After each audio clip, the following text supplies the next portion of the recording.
Chers amis, shalom. Euh, En ce jour de Yom HaShoah, je voudrais parler d'une personne qui est aussi peu connue qu'importante. La personne qui a sauvé, sans aucune comparaison, un nombre incommensurable, un nombre énorme de Juifs pendant la Seconde Guerre mondiale, plus que tous les autres, et qui est décédé en Israël en 1986, sans sans être même mentionné d'une plaque, d'un nom, à Yad Vashem, sans que personne, sauf naturellement les personnes qu'il a sauvées, eh bien, connaissent son nom, connaissent sa biographie, son parcours, ce qu'il a fait, où il a fait. C'est une personne, je vous le présente, qui s'appelle Moshe Kraus. Moshe Kraus, qui était le représentant du bureau de Eretz Israël, responsable de la Aliyah, à Budapest, en Hongrie, occupée pendant les années 40, et qui est responsable du sauvetage, selon les estimations les plus basses, de 40-45 000 juifs, et selon les plus hautes, eh bien, ça dépasse de beaucoup les 100 000. Et je vais expliquer pourquoi. Quand on parle de sauvetage, eh bien, à quoi est-ce qu'on fait référence? Quelles sont les différentes façons de sauver? Les plus célèbres, c'est tout simplement accueillir une personne juive, une famille juive, dans sa maison, la cacher dans l'entresol, quelque part, en haut, dans le grenier, peu importe, le cacher quelque part, la cacher quelque part, subvenir à ses besoins, apporter de la nourriture, etc., etc. Bon, ça c'est une façon. Une autre façon, c'est de sauvetage bureaucratique qu'on pourrait appeler. C'est tout simplement d'imprimer des laissez-passer. D'imprimer des laissez-passer de tel ou tel État neutre, généralement, et distribuer ces laissez-passer, distribuer ces passeports, ces certificats aux Juifs et les rendre de cette manière intouchables, inaccessibles au régime nazi. Troisième chose, qu'est-ce que vous pouvez faire? Eh bien, vous pouvez tout simplement informer. Informer de ce qui se passe, informer pas n'importe qui, informer par exemple une des grandes puissances comme les États-Unis et dire que telle et telle chose se passe à Auschwitz, telle et telle chose se passe à Budapest, il faut agir. Et naturellement, parallèlement, pour que cette personne agisse, eh bien, veillez à ce que ça soit publié dans les journaux, qu'il soit forcé d'agir. Et puis que cette personne, eh bien, par exemple, qu'elle menace le gouvernement, dans notre cas hongrois, ou que cet État bombarde même la capitale hongroise, et puis ce qui va arrêter les transports de juifs à Auschwitz. Et puis il y a une quatrième façon. Quatrième façon, c'est comme il y a comment dire, des écoles d'animateurs de groupes, ou des écoles, des collèges d'enseignants. Eh bien, c'est pas seulement sauver seul, mais c'est former des personnes au sauvetage. Prendre des jeunes, engager des jeunes et les transformer en sauveurs diplômés. Eh bien, cette personne-là, Moshe Kraus, il a fait usage de tous les moyens.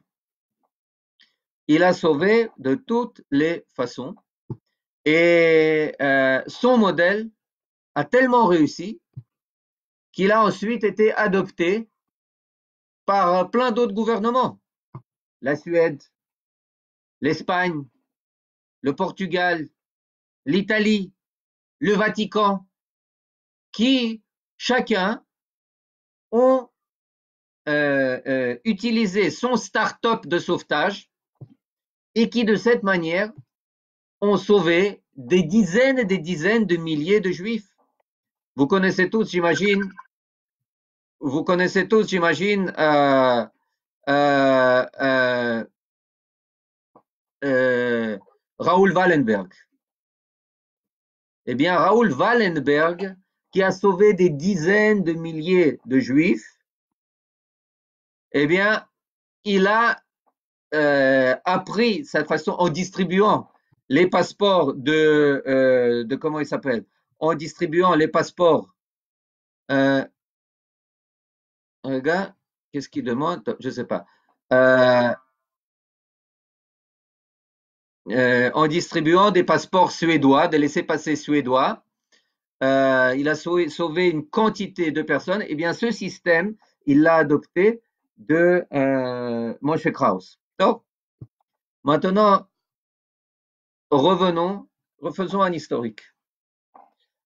Jusqu'en 1944, la Hongrie était le seul des pays occupés d'Europe d'où continuait une alia continue de juifs en Eretz Israël.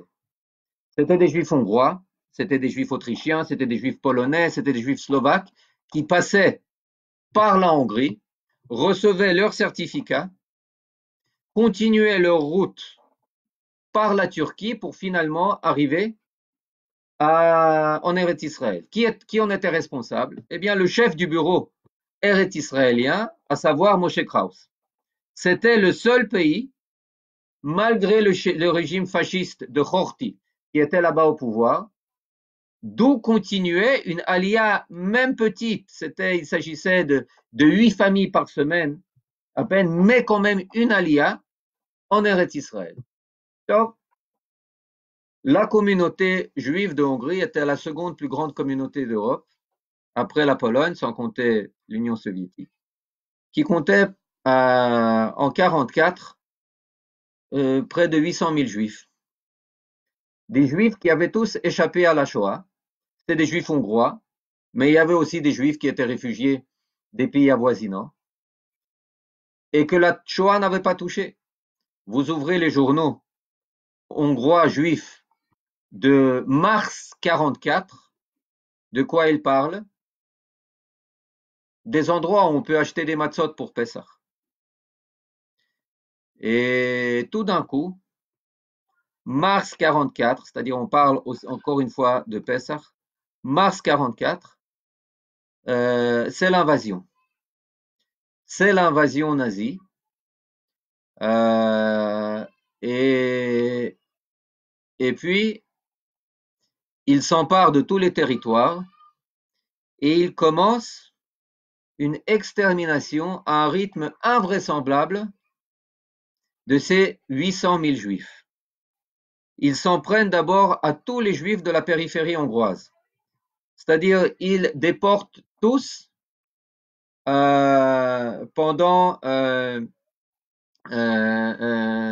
tous les juifs qui habitent hors de Budapest.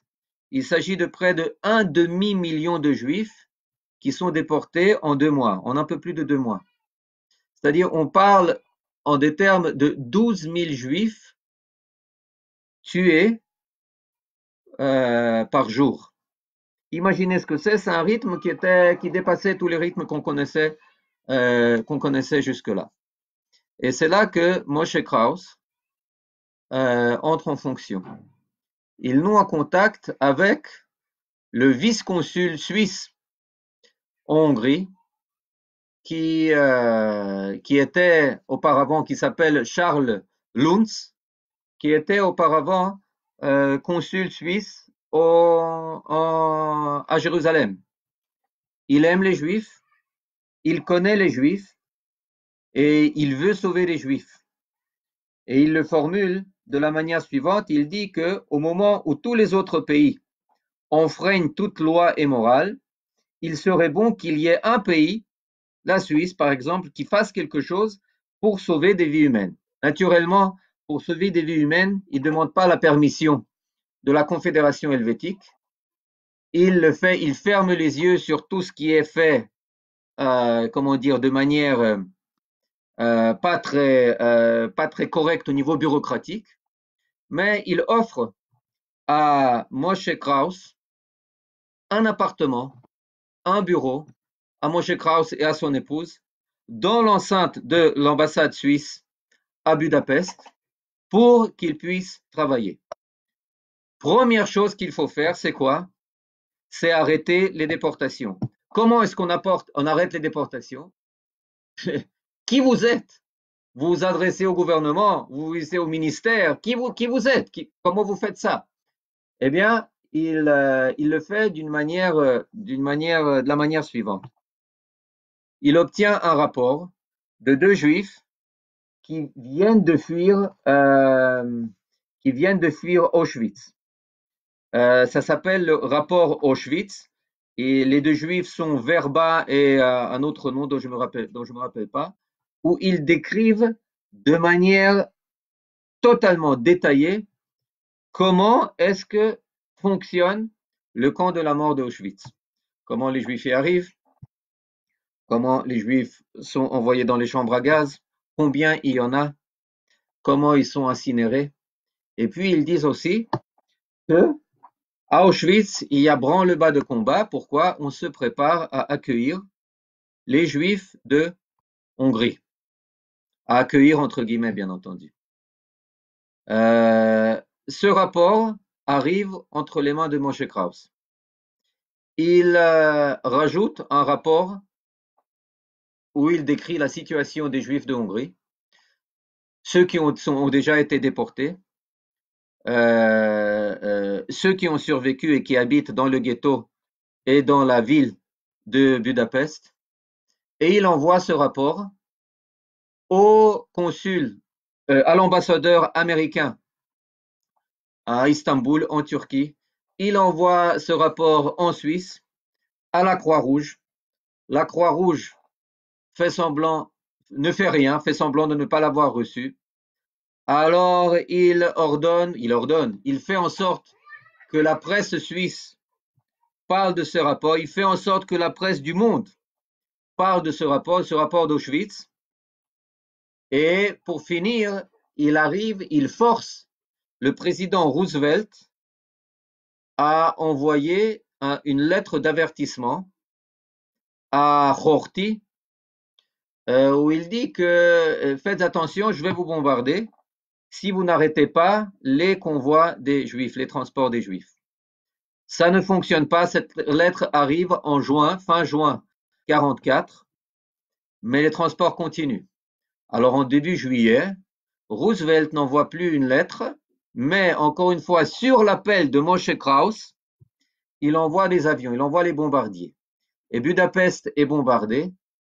Les transports de Juifs s'arrêtent. Ils ne s'arrêtent pas pour 1 mois, pas pour 2 mois, ils s'arrêtent tout le mois de juillet, d'août, de septembre, et c'est seulement en octobre, début octobre, lorsque Horthy est mis à la porte, et c'est ce qu'on appelle la croix, ouf, je me rappelle, mais c'est un autre allié des nazis qui prend le pouvoir, que ça se renouvelle pour une brève période de temps, mais il faut savoir qu'il a sauvé les Juifs hongrois pendant plus de 3 mois. Ensuite, qu'est-ce qu'il fait ce temps? Ah, merci Sacha de me dire la croix fléchée. La croix fléchée, c'est celui qui, Frances, il s'appelait celui qui était la tête de la croix fléchée. Frances, son nom va me revenir. Sinon, c'est mon cher cousin Sacha Vougman qui va nous le rappeler. Et puis, il faut s'organiser pour sauver les Juifs entre-temps. Comment est-ce qu'on fait ça? Eh bien, on commence avec ce qu'il y a. Et ce qu'il y a, c'est les certificats d'Alia de la Grande-Bretagne qui sont là dont est responsable l'ambassade suisse. Pourquoi? Parce que l'ambassade suisse représente les intérêts de l'Angleterre en Hongrie. Donc, elles sont entre les mains de Moshe Kraus, qui est là dans l'ambassade. Il a environ 1800 certificats. Qu'est-ce qu'il fait avec ces certificats? C'est des certificats personnels, individuels. Il les transforme en certificats de famille. Ce ne sont plus des certificats individuels, ce sont des certificats pas pour 1500 ou 1800 individus, mais pour 1800 familles. Ce qui fait que tout d'un coup, ça saute à 7800 individus. Et puis encore une fois, il dit, mais non, c'est pas 7800 individus, c'est encore une fois 7800 familles. Donc on arrive déjà à 40 000 personnes. 40 000 personnes qui, chacune, reçoivent des certificats de l'État de Sa Majesté, de la Grande-Bretagne, qui sont sauvés. Maintenant, on a appris le patent, et puis le brevet, et puis on continue à employer le même système, mais en distribuant oui, merci Sacha, c'est Shalashi, Ferenc Shalashi, exactement. Yimarchmo, Gamnachon, qui était donc à la tête, qui est venu à la tête en octobre du gouvernement hongrois. Il commence à distribuer des laissez-passer suisses aux juifs qui habitent à Budapest. Des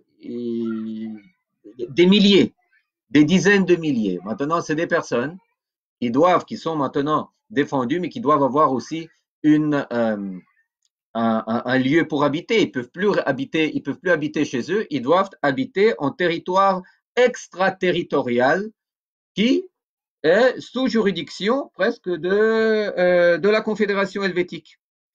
Première chose, ils achètent ce qu'on appelle une usine énorme, une usine vitrée, où on accueille entre 3 000 et 4 000 juifs. Ensuite, ça ne suffit plus. Donc, qu'est-ce qui se passe? Des juifs vendent les immeubles où ils habitent à l'ambassade suisse. Ce qui fait que vous restez dans votre immeuble ou vous déménagez dans un autre immeuble qui appartient maintenant à la Suisse. Et vous êtes sous l'égide et sous la défense des Suisses, de l'ambassade suisse. Et de cette manière, on achète plus de 70, environ 76 ou 78 immeubles, pas appartements, mais immeubles, où habitent des dizaines et des dizaines de milliers de juifs.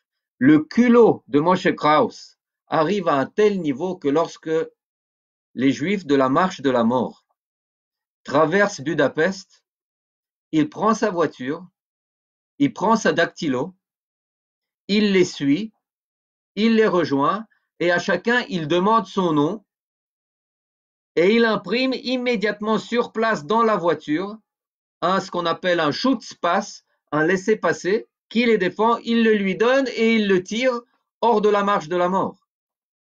D'ailleurs, c'est ce même système qui a été adopté ensuite par Raoul Wallenberg, qui arrêtait les trains, qui arrêtait les personnes pour sauver des juifs qu'il mettait ensuite dans les maisons appartenant à l'ambassade suédoise. Mais ça ne s'arrête pas là. Une fois, quand on devait publier un livre, faire sortir un livre sur un héros qui s'appelait Dov Indik, qui a péri dans la guerre de Yom Kippour. Il était une personne formidable. Un très célèbre livre a été écrit à son sujet par Chaim Sabato, qui s'appelle Teum Kavanot. Je ne sais pas comment le traduire en français. Bon, peu importe. Donc, on devait faire sortir ce livre, publier ce livre. Et puis, vu que c'était pas la première publication, alors on s'est dit bon, on va s'adresser à la mère de Dov Indik pour qu'elle nous parle, et puis rajouter dans le livre aussi l'interview de Madame Myriam Indik. qui est déjà, qui approche de 90 ans, et puis elle est née en Hongrie. Et puis elle nous a raconté son histoire, et puis j'écoutais son histoire, je comprenais pas de quoi elle parlait.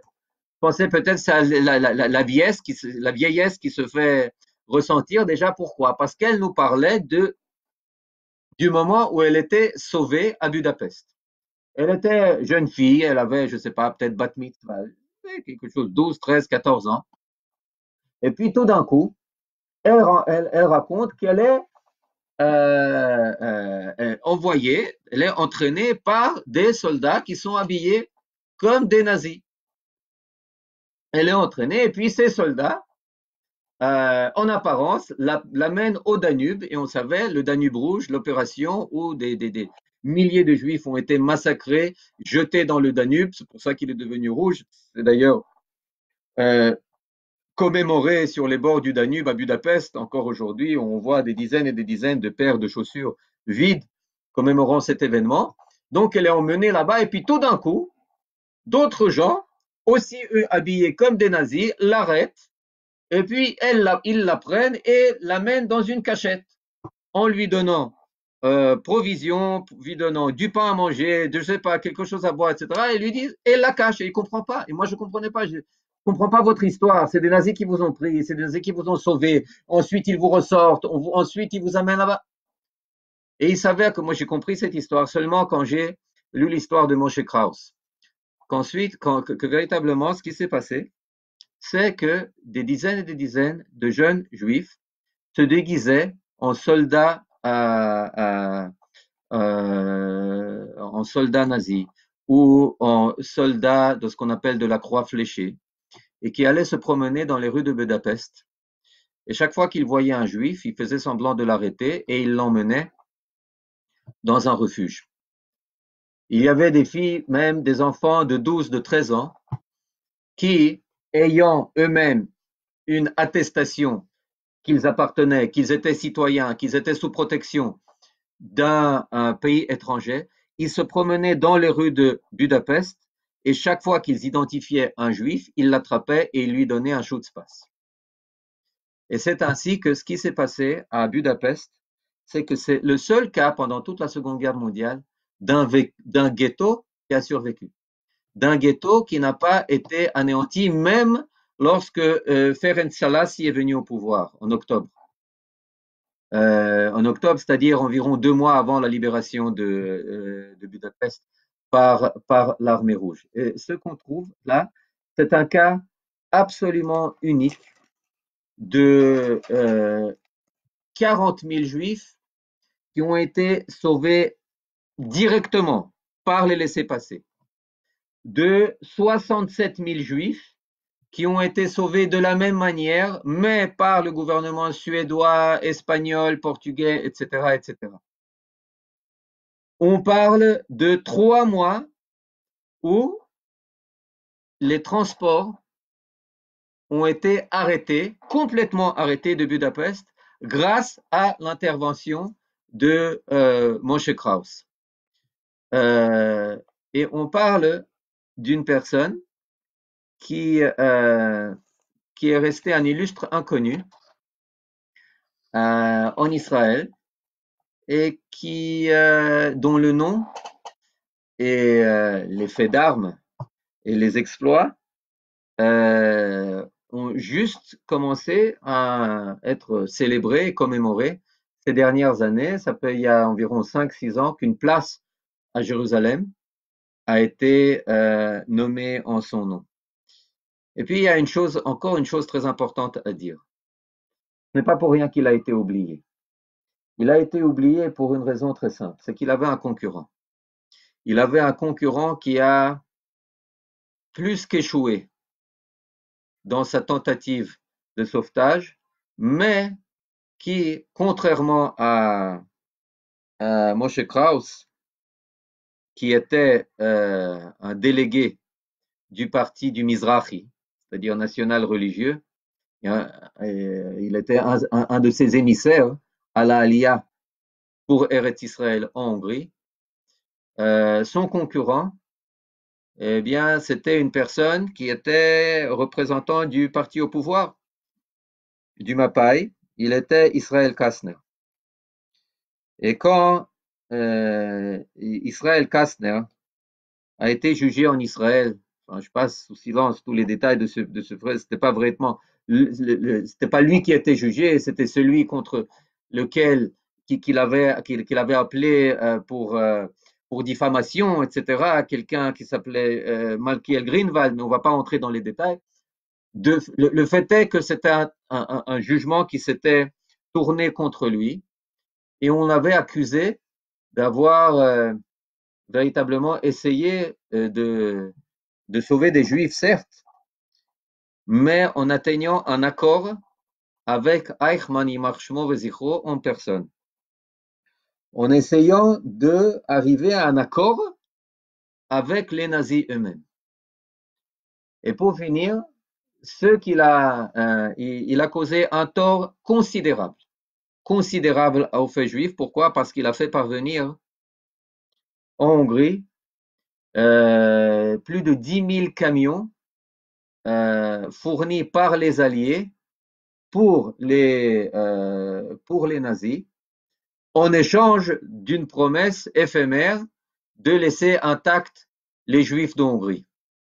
Pour finir, ces camions ont servi à la déportation des Juifs et lui n'est parvenu à sauver qu'un train comportant 1200 environ Juifs qui ont pu fuir, qui ont pu franchir les frontières hongroises, autrichiennes et suisses, qui ont été sauvés, mais c'était au prix incommensurable d'une quantité d'autres juifs qui ont été déportés. Bien entendu, il ne l'a pas fait exprès, mais il l'a fait du fait d'un très mauvais choix moral, d'essayer de collaborer, de coopérer avec les nazis.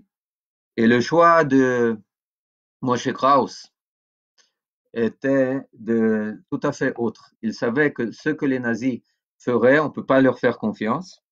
Au contraire, ils utiliseraient, exploiteraient ces négociations avec Israël Kastner pour gagner du temps et pour anéantir encore plus de juifs. Lui, il savait que l'alliance devait être liée avec d'autres alliés plus fiables auxquels on peut faire confiance.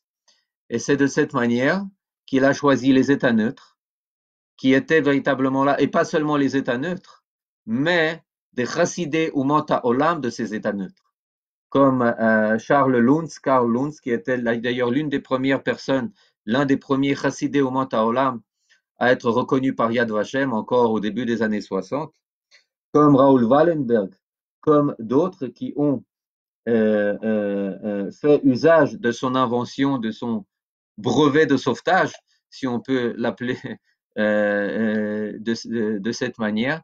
Et c'est pour ça qu'il a eu gain de cause et qu'il a réussi dans ce qu'il a fait. Donc je pense que, vu que c'est une personne qui est bien moins connue, même aujourd'hui, que tous les autres qui sont présents à Yad Vashem ou qui sont présents dans d'autres mémoriaux et musées, je pense on doit lui rendre justice parce que ce qu'il a fait, il a fait véritablement le Shem Shamaim. Il n'a eu guère il n'a même pas raconté son histoire. Son histoire, elle est devenue célèbre grâce au doctorat qui a été écrite par une enseignante d'histoire qui s'appelle Ayelet Nedivi, qu'il a écrit quelques années dans l'université de Haïfa et qu'il a publié et parce que son histoire est racontée dans un musée de Shoah qui n'est pas Yad Vashem, mais qui se trouve à Ashdod et qu'on peut qu'on peut voir là-bas. Et voilà, je pense que c'était très important de lui rendre justice. En ce jour de Shoah, on célèbre, on commémore pas seulement la tragédie, mais on commémore aussi l'héroïsme. On en a parlé hier, l'héroïsme des Juifs, l'héroïsme de Anielewitsch, l'héroïsme du ghetto de Varsovie, l'héroïsme de Pavel Frankel. Et puis, on célèbre aussi le sauvetage de masse par des personnes comme Moshe Krauss, et qui est aussi preuve d'un héroïsme pas moindre que celui dont on a parlé hier. Voilà. Encore une fois, Moshe Krauss, vous pouvez trouver sur lui des détails en hébreu, en français, je ne sais pas, dans d'autres langues, j'imagine un peu moins, mais en hébreu, pas mal de choses ces dernières années ont déjà paru à son sujet. Tov. Alors, Yom HaShoah, plein de sens, comme on dit en hébreu, et à la semaine prochaine avec déjà une série qui va parler de notre indépendance. Psorot Tovot et Kol Tov, et encore une fois, merci et grand merci à tous, et vous pouvez réagir, écrire, et Merkaz Atid Israël, Kol Tov.